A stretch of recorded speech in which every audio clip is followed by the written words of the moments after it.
Hi guys! In this video, you're gonna learn how to use Google Cloud. To use Google Cloud, you need to set up your billing account with a valid payment method using a credit card. If you have a credit card, then here's what you're going to do to use Google Cloud.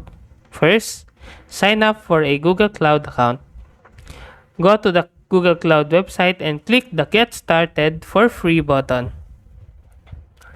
You will be prompted to create an account with your email, address, and password. Set up a billing account.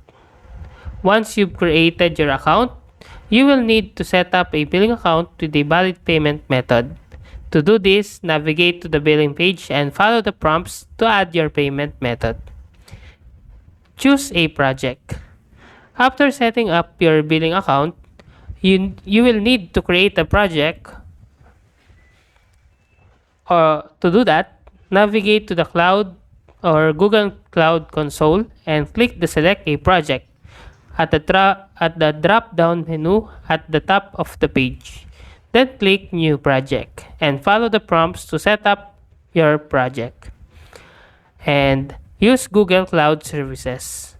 Once you set up your project, you can start using Google Cloud Services such as Computer Engine, App Engine, and BigQuery.